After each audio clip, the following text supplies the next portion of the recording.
Unspoken Issues. I must humbly confess, it was I. Lord Pumpkin. Was it my lovely orange complexion that gave me away? All right, ladies and gentlemen, welcome to Unspoken Issues. That's right, we are coming in hot for Halloween. This episode, we're going to be discussing a spooky tale. Joining me here, as always, it is Chris Armstrong. Chris Armstrong, we put a poll out there for the Unspoken Decade fans to vote on, which this was voted on quite a bit. One of the higher ones we've had, one of the higher turnouts, I should say, in regards to our poll there. So why don't you kind of let our listeners know what your idea was and what you put up there for people to pick from. Well, Halloween was going to fall on a week that we were going to have an episode released anyway. So I thought, why not do a Halloween theme, type. So I went with a Spirits of Vengeance issue. Ghost Rider, obviously, that kind of falls into the right category. Oh, yeah. Even though it's kind of action-adventure oriented as well. And, of course, I'm always eager to throw in some Ultraverse, so Lord Pumpkin's about as Halloween-y as you can get for comic book characters. Yeah, dude, no kidding. I thought I was setting up Lord Pumpkin for failure because I figured, Ghost Rider is so much more popular. It was an issue that had Venom in it. Through no course of action of my own, another guy in the UnspokenDecade.com that follows the page shared that poll in the Ultraverse group. The tide turned quickly in Lord Pumpkin's favor. It was a pretty close vote either way. I think Spirits of Vengeance had a small lead, and then it got posted in that Ultraverse group, and it kind of swapped the lead back to Lord Pumpkin, and he kept it the rest of the way. 111 votes total. Spirits of Vengeance, number 6, gets 50 votes. Lord Pumpkin, number 0, gets 61. So, yeah, Lord Pumpkin taking the lead and the winner of the poll there. This is a character, sir, that I did not know much about. The only thing I really knew was his appearances in the Ultra Force cartoon. Mm-hmm. Now, me and you have spoke before. You know that I'm not the most Ultraverse well-read. So I know that you are. So you probably know a lot more about this character than I did. And with this Lord Pumpkin number 0... I had no idea what I was getting into. So tell me about Lord Pumpkin on your end of things. I had read it when I got back into Ultraverse later in life. By the time, let me look at the date of release on this. February 95. So what's the street date? Wow. Well, I'm going from Mike's Amazing World of Comics, which seems to have... Man, anymore, it seems like it differs from a lot of other from other people. But this one has a cover date October of 94, approximate on sale date October 1st of 94. I don't know. Now, we're looking at Lord Pumpkin Volume 1, number 0, right? Right. Okay, so the first, maybe I'm looking at the trade. What was your date again, 95? Yeah, February 95. Okay. First page, what's your date there at the bottom? So let's make sure that we read the same comic. Okay. See, I was wondering about that because I looked up Lord Pumpkin number 0, and I have like the picture of the cover that I posted in the group for the poll is a different cover. I thought this was just an alternate cover. Oh, cover I have is just Lord Pumpkin's face with like the smoke billowing out of his mouth. Okay. Whereas the one that's on the group is him sitting on like a little throne. Okay, that's the cover of my issue. Lord Pumpkin. Oh, so there is, yes, dude. Lord Pumpkin number 0 variant cover, February 1995, and it looks exactly like you're describing. Everything's black except for the green coming out of the eyes and the mouth. It was reprinted so many months later. I don't know. And down here at the bottom of this description, it says reprinted from Lord Pumpkin number 0, 1994. That ain't even a freaking year, dude. That's like 3 months. 5. That's weird. I guess your release date is still going to be correct, though. This is just the one I have has a later release date because it was put out a few months later, I guess. Well, we have encountered mysteries on here before. I'm sure this won't be the last. And I bet you there's probably a perfectly good explanation as to why they reprinted it. Help me out with, maybe this might answer some questions. Ultraverse in 95, was it still thriving? When was Marvel started taking it over in, 96? Yeah, at this point, the Marvel purchase had been made. The ad, like for instance, the issue I have here, there are ads for God Wheel in the back with Thor guest starring. This is maybe that's one of the reasons it was reprinted, is because Lord Pumpkin, I think, had a big impact on the God Wheel story. Then there was also a Lord Pumpkin Necromancer, a miniseries I think that Marvel put out. So maybe they were trying to get people more familiar with him by re-releasing Lord Pumpkin #0. All right. Well, that would make sense. I might have to pose that question in the Ultraverse group and see if some of those guys can answer it for me. I'm sure they can. Last time you did that, we had an answer like within 5 minutes. Them boys are on top of stuff over there, that's for sure. Well, a lot of the guys in that group worked there. Okay. Well, that makes sense. He's finished the word you're looking for. Let's leave him in peace, or pieces, and see what happens. Yeah, this issue, Lord Pumpkin #0, publisher Malibu, imprint Ultraverse. I'm reading this all from Mike's Amazing World of Comics. And we just talked about the cover dates and on sale dates and all that. The title of the story is The Return of the Great Pumpkin. Writer Dan Danko, artist Aaron Lopresti, inker Gary Martin, letterer Gail Beckett, colorist Mickey Rose. So we had a little bit of a discussion about the cover on your end as well. I mean, on my cover, I have what you talked about, you'd posted on the poll, which is, this is the Lord Pumpkin that I know, or at least I expected. The gangster kind of criminal leader is what I thought we were going to get when I got into this. Yeah. I was a little bit taken aback by the beginning of this story, but go ahead, man. It's weird because I actually did a little research trying to find out where I had read this before, and I couldn't find anything to verify it. But I remember reading somewhere in the past that the creator Dan Danko created Lord Pumpkin, but all the Ultraverse stuff is owned by Malibu, not the creators. So I think once he was in the stable of characters, he got picked up and plugged into the Sludge series, which is more of it's kind of a horror comic, but it's more of like a street level gangsters and crime and stuff like that. And Sludge was a cop, wasn't he?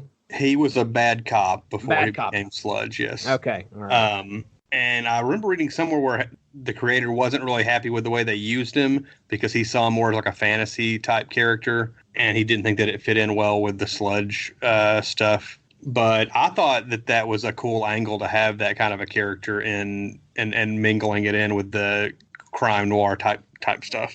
But yeah, this issue, there's none of that. This is like the almost like the origin of Lord Pumpkin before he gets to the realm of Earth where the Ultras are.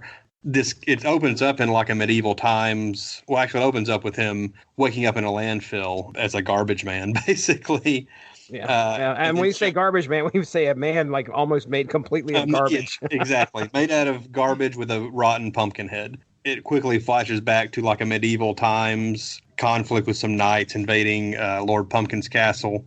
Although that is not actually Earth. That's basically an alternate dimension. Okay, because I noticed that, well, obviously, as we progress through the book, there's a dimensional portal that gets opened, and I was wondering about, okay, where the hell are we? Are we in the past? But it says right here, but this is a tale told in 2 parts. The second takes place in the vile land of Lord Pumpkin's domain, nestled in a mountainous region of the God Wheel. So I have no idea what the God Wheel is.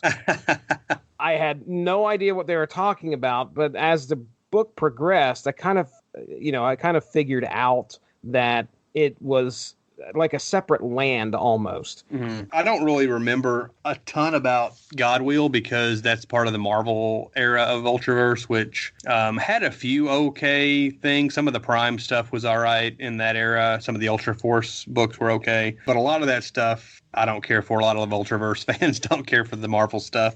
So I've only really read most of that stuff once through, and it was years ago. But I think the God Wheel is just kind of like a collection of alternate dimensions. Okay. Let's get that synopsis. All right, man. Here we go. All right. So, yeah, like I said, we open up. We have a man who has come alive from a garbage dump, and he's walked in, looked in a mirror, and he has a pumpkin for a head. So he's a sentient garbage man with a pumpkin for a head. Okay. But they said the Pumpkin Lord did return. And then, like you said, we hop back to God Wheel. There's a bunch of torch wielding, armor clad soldiers going after and screaming that they are looking for Lord Pumpkin, and they're going to put an end to Lord Pumpkin. Lord Pumpkin's castle is guarded by whatever his minions are here, and there is quite the battle. Yeah, bloody, vicious battle. One lady by the name of Ariel gets a spear run through her chest or through her stomach. Looks like it's a pretty grievous wound for sure. She's definitely down for the count. She takes her helmet off, and her dad's there with her. He promptly, which he should have never done this. But first off, have you ever seen somebody get a fishing hook in their finger? Oh, yeah. Okay.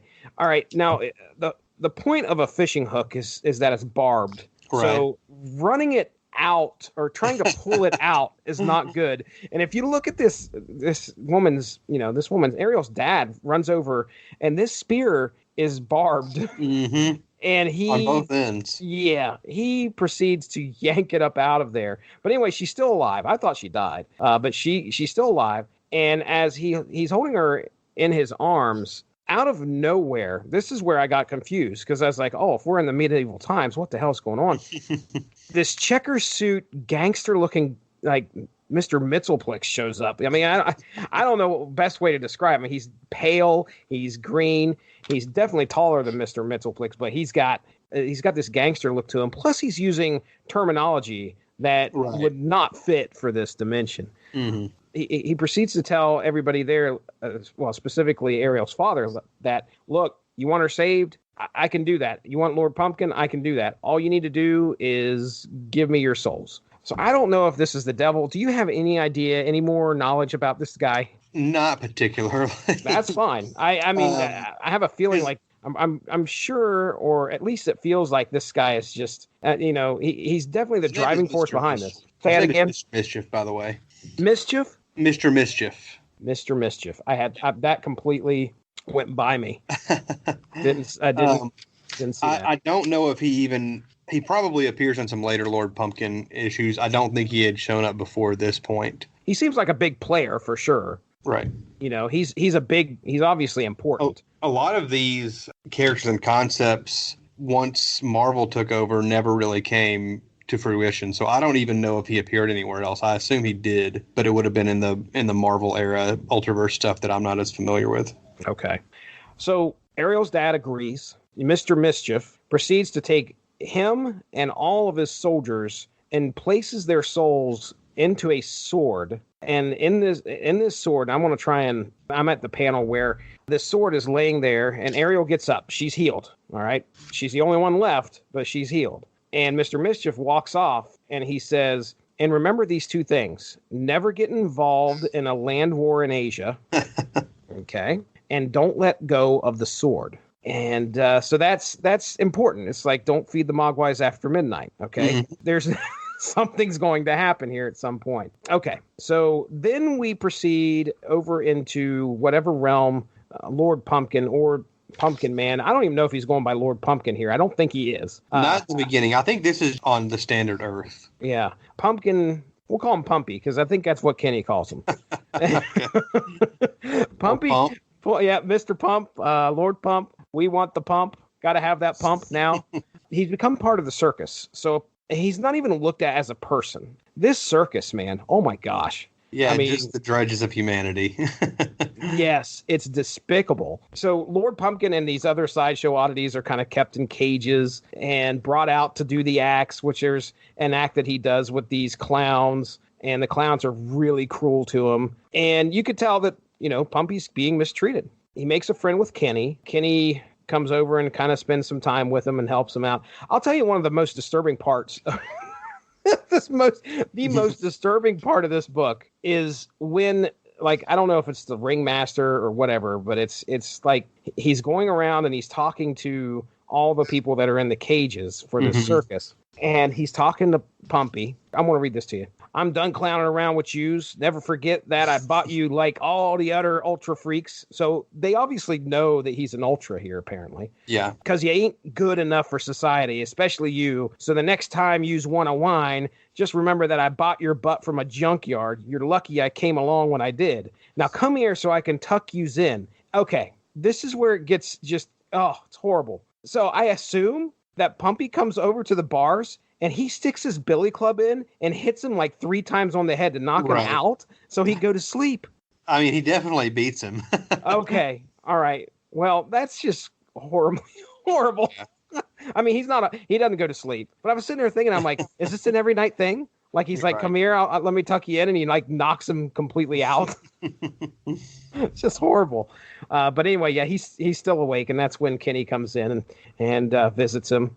Now, Kenny's important here, so we'll talk about that here in a second. But yeah, we hop back to Godwheel. There's Ariel. She's upset about her father and everything that's went down. She throws the sword into the air. It opens up this crazy portal. I think she goes to grab the sword because she says, to stay here is certain death. I have no choice, but I cannot enter. And then the sword, Mischief said to never let it. And as soon as she grabs the sword, she's like thrown through it, right through space. And that's kind of where we leave that. So Kenny goes and talks to his mom. His mom is a sideshow person, I'm sure. And she proceeds to beat Kenny and says, you need to stay away from that pump. Kenny takes off running, runs into Mr. Mischief. Mr. Mischief says, hey, kid, listen, I got something for you. You know, every good pumpkin deserves a candle. And he hands him this green candle that's already lit. So as Kenny goes and finds Pumpy, he tells Pumpy that, hey, I'm going to run away.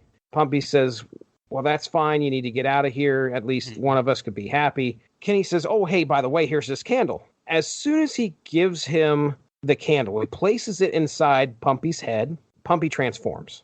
You can tell he's got this. He's got this sinister look.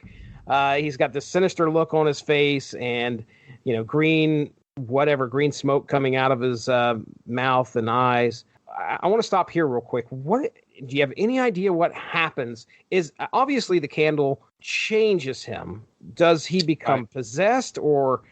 I believe what happens is the candle, Lord Pumpkin was the ruler of that realm that the knights were at. Somehow he ended up cast out of that realm and ended up on Earth. And I think that he lost the candle in that incident, however that happened. That's not covered in this at all, is it? I don't think. No. All we see is Pumpy gets the candle and then stuff hits the fan. So I think Mr. Mischief bringing the candle back to Timmy to give to Lord Pumpkin, I think that basically just brings back his memory and reminds him of who he actually is and gives him his power. Okay. So I'm going into this, and again, brand new reader, not read anything of this, and I'm trying to figure out, like, is Pumpy without the candle like a nice guy? Obviously he is. He doesn't seem, or is he just completely oblivious as to what he was? Or? Yeah, I think he's like, it's almost, he's childlike. He doesn't remember anything. That seems to be the case anyway. Oh man, it's such a weird mythology. It's and not being a well-read reader of it. I remember in the cartoon, I think at one point, if I remember right, Lord Pumpkin gets his candle extinguished because I think Prime says something about that, or somebody says something. They figure out, okay, hey, we take the candle out, we take Pumpkin out. And that's kind of what we get. I mean, I wondered, like, okay, is Pumpy and Lord Pumpkin two separate personalities altogether, or are they the same person? And when the candle's just entered in there, it brings out the actual thing, or is the candle a possession all its own? Either way, Pumpy has turned into Lord Pumpkin, and that is not good. So now we get to see why everybody over at the God Wheel feared and wanted this guy dead. So we shortly pick up right where the same act is happening, and Lord Pumpkin is now in control. And as these clowns are trying to abuse him once again, he gets the upper hand. We'll just put it that way. And he messes some of these clowns up. I mean, one of them, I'm looking at it here. He's got one that he just, I think, roasts completely to ash, burns him to ash. Another one, he sticks his hand completely through his chest and then rips his heart out. Yeah, I'm seeing he's thrown his, and then he turns it on the fans. This is where the horror begins. Yeah, the audience is sitting there watching all this go down, and then he just completely turns it around on them. Well, what'd you think of the transformation and Lord Pumpkin becoming his evil self? I mean, that's what we're here for, right? Is to see Lord Pumpkin unleash his magical powers on... I mean, the crowd, outside of just having a taste for bad entertainment, didn't really do much, I guess, to deserve. It appears as though he flash fried all of them. But the clowns, like, They were pretty despicable. So, Oh yeah, they deserved it. yeah, that's cathartic to see them get Mm-hmm. get ripped to shreds, pretty much. Yeah. So outside of the circus, portal opens up and out comes Ariel. She has the sword in hand and she learns from this is I would imagine this is a time after. Yeah, I'm assuming some time has passed because at this point, Lord Pumpkin has pretty much taken over the circus and set it up as his little kingdom. Yeah. So there's this little imp outside and he basically takes her through on a walkthrough of the circus. And I mean, it is dire. Yeah. It is not good. We got people hanging out front. Right. Then she gets taken through like this hall of horrors where there is, I mean, the clown with the arm coming out of his stomach. Yeah, that's something. Yeah. And apparently that arm came from the woman in the cage next to him because she's missing an arm. All right. I just put that together. Holy And half crap. her face, it looks like, is melted off as well. I mean, one of the clowns looks at her as a freaking bird is pecking at him. He just looks up and he says, "Kill me, please kill me." Oh, it's bad. So Lord Pumpkin, crying. Don't forget that he's crying. Oh yeah, he's definitely a sad clown. So all right, Ariel's determined. She's going to take Lord Pumpkin out, and lo and behold, Lord Pumpkin arrives, along with some crazy carnival creatures alongside Now, him. I'm guessing these are the ultra freaks that the ringmaster was talking about that he had under his employ. So we got like something that looks like an elephant man, an actual elephant man. Right. We have Two Head. I have no idea who that. What we would call him. Like some grotesque dude with a second head, a tiny second head popping out of the top of his skull, basically. That's the dark half. And then we have a four-armed lovely lady there in the back. And then over here on the right-hand side, describe the dude that all we see is his head. What would you say that is? I don't know. You don't see enough of him. It almost looks like a Red Skull type, like he's missing. It's like his skin is transparent or something. But you only can really see like half of his head. Yeah, and then we have a wolf man for sure, a werewolf down there, and then like a lizard guy, and then a heap of dead clowns behind him. This is a full page. It's beautiful, actually. I mean, it's actually really great image. Yeah, it is. And Lord Pumpkin in his Sunday best with a top hat. Mm-hmm. Yep, tipping the old top hat. So Ariel and Lord Pumpkin, I love this. But I've traveled so far to bring you a message, and Lord Pumpkin's like, "What might this message be?" And she spits on him, right in his face. And oh yeah, there's the audience all out there chained up, and yeah, I guess they're just like zombies now. This is not looking good. So we get the battle. We get the battle between Lord Pumpkin's henchmen first, and then Ariel is able to kind of survive that. As we learn about this sword that she has, she's able to. I don't think she knows she can do this, but this is all new to her. But the souls of her father and all her men come out of the sword and help battle all these freaks, these circus freaks that are attacking them. Lord of the Rings-ish. Very much. And Lord Pumpkin's surprised, and of course Ariel takes advantage of that, stabs him with the sword. He bounces back, hits her with some green hellfire. She lives.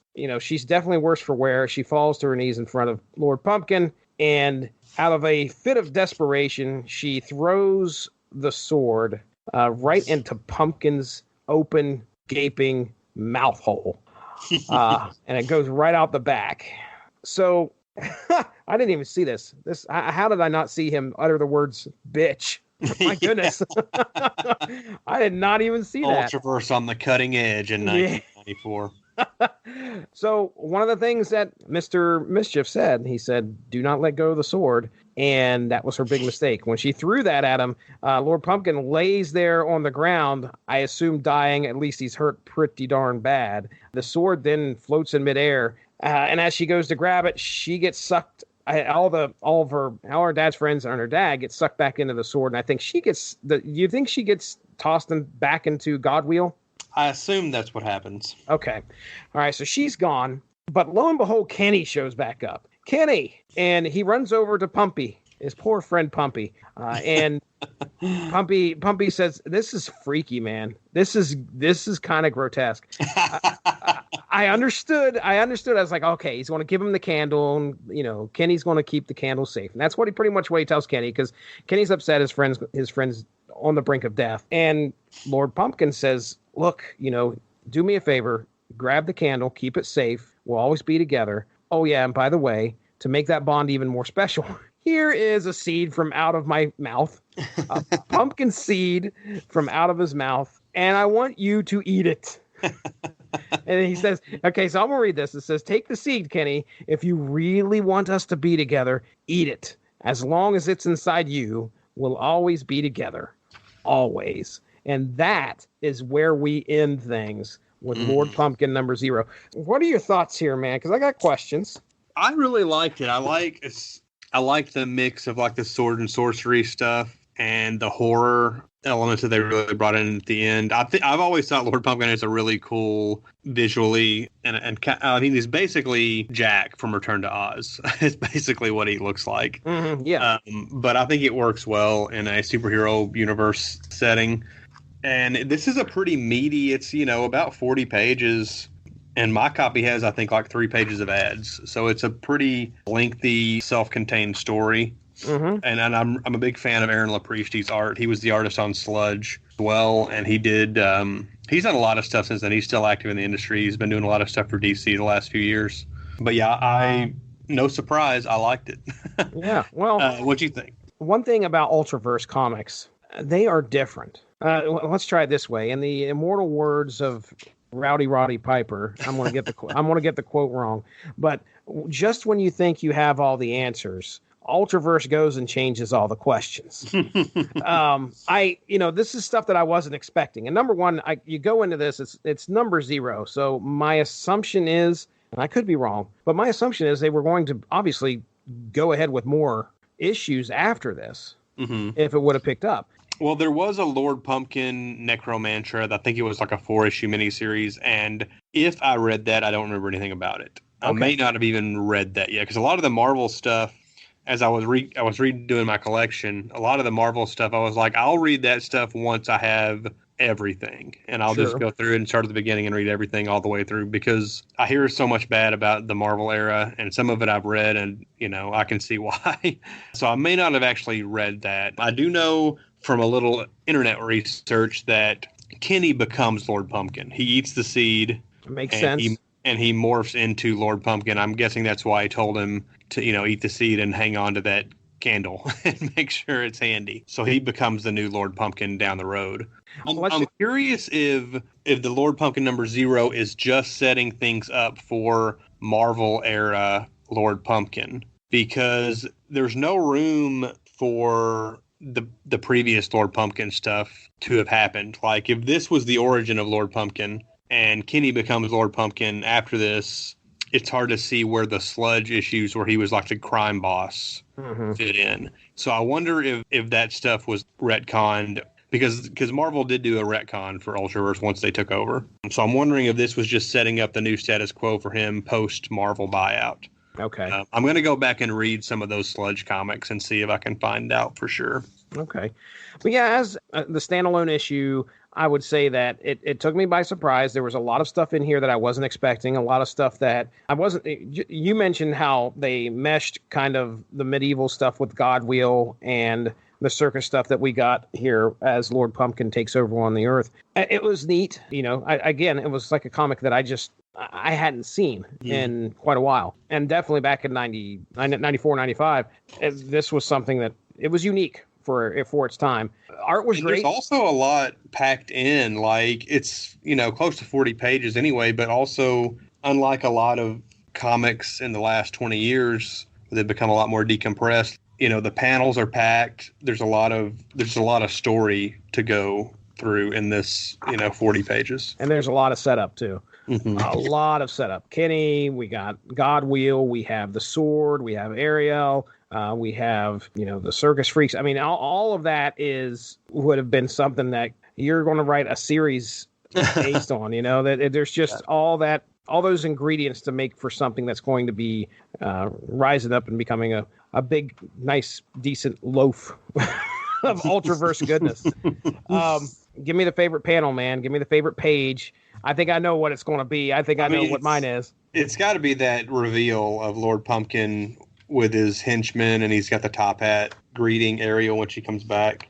That's the big one. Also, the other full page 2, where Lord Pumpkin first emerges from the trash heap and looks at himself in the mirror, and he doesn't know what it says. What am I? He's just got this sad look on his pumpkin face, and he's got needles and cigarette packs, sticking out of his trash heap body. Oh yeah, man, he's got hypodermic needles and there's a spoon, coat hanger up in his top left. He just does not look good. It's funny that obviously the biggest feature of Lord Pumpkin is going to be his pumpkin head. Right. But when I remember when I watched the show, the cartoon, I thought his body was made out of wood. Mm-hmm. Now that could have been for the cartoon. I don't remember specifically if that was the case. It's a very good possibility he was made out of trash, and I just didn't notice it. The history, and this may only be the history pre-Marvel. That's true. We got this one story of this one Lord Pumpkin. When Kenny takes over, obviously he's not going to be made out of trash, I would assume. He's basically a scarecrow. He's made out of sticks and brush and stuff. And the original origin, I don't know how much that aligns with this, if this is indeed like a reboot version of Lord Pumpkin, is that the king of that kingdom had Lord Pumpkin made for his son to be like a plaything. Okay. And the son basically tortured him, much like the circus guy here did, and he would cut off his arms and stuff. And eventually Lord Pumpkin had enough and rebelled and killed the kid and killed the king and took over the kingdom. Daggone. And he's basically again, he's like a fantasy style character. He's like a sorcerer. That's kind of what his thing is. So I really want to read those Sludge issues again to see how that stuff interplays with the Sludge character, which is more of he fights muggers and gangsters and stuff. Yeah. Just to make sure that I made it very clear, I'm right there with you. The full page reveal of Lord Pumpkin is definitely the best off of here. The art is great. I can't complain about anything here. I think Lopresti is one of the better Ultraverse artists. Ultraverse had their artist stable was real hit or miss. They had some really good guys. Norm Brayfogle stands out to me, and Perez did some stuff for him. George Perez. Terry Dodson got his start, I think, basically there. And Lopresti is one of the better ones, I think. I'm looking through the back issue here, or the back matter of this issue, and I see a cover for Lord Pumpkin number 2 or 3. Really? So that was planned then. So they and I'm not. Well, there's also issue covers for Sludge number 1 and War Strike number 4. They're just random covers, but it looks like there was a Lord Pumpkin mini series maybe before this. Let's confirm this, because I only thought there was one issue, and then we had what you were talking about, the crossover. All right, so I'm on Comic Vine, and I'll go down through here. Comic Vine has Lord Pumpkin appearances, 6 appearances in Sludge, 4 appearances in Lord Pumpkin Necromantra. God Wheel, he has 4 appearances. Prime, he has 2 appearances. Nightman, he has 2 appearances. Prime, this is, I think, just the regular series. Regular Ultraverse series, 1 appearance. Ultra Force, 1 appearance. Ultraverse Premiere, 1 appearance. Battlezone's Dream Team, 1 appearance. Lord Pumpkin number 0, 1 appearance. And then we have Dream Team, 1 appearance. And Giant Size War Strike, 1 appearance. That's it. Let me tell you what's at the back of mine here. So we got Nightman number 13, Prime number 17, Sludge number 12, Solitaire number 11, Rune number 7, The Solution, never heard of that one, The Solution number 14. It's a good one. Is it really? The Strangers number 17, Ultra Force number 2, Elven number 0, War Strike number 6, and Ultraverse Premiere number 8. So that's what they were kind of trying to put forward. Who said there were no alligators in the New York sewers? Soup will make this vast city Lord Pumpkin's pie. And you, dear boy, shall always have the biggest and juiciest slice. All right, man. Well, Halloween is right around the corner. Get yourself a bunch of toasted pumpkin seeds.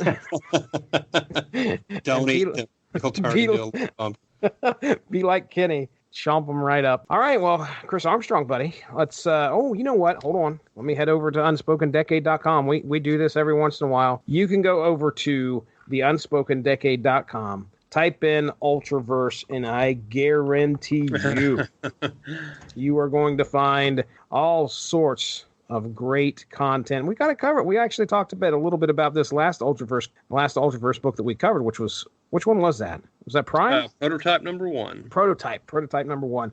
So yeah, Ultraverse Ragnarok, written April 8th, 2018 by Dean Compton. Tom Mason talks Exiles and Ultraverse, March 10th, 2015. And then of course, you can find our show there listed. So there's all sorts of great articles to read over there on the UnspokenDecade.com. And I think this one was a fun one, man. I'm glad our listeners chose Lord Pumpkin to be talking about tonight. Let me plug that Ultraverse group on Facebook again, too, because Tom Mason is in that group. He was one of the head guys at Malibu in that time. He's really good about answering fans' questions and stuff. He interacts with people on there all the time, as well as I think Aaron Lopresti might be in it. I know Lynn Strzelecki, who is one of the writers on Prime, and some of the other Ultraverse comics is in that group, and it's a cool resource if you're a fan of Ultraverse comics for the fan community and for the interaction you get with the guys who are involved in it. All right, how about some plugs for yourself, sir? What are you doing? Yeah, you can find me on Twitter at BrodyMan34.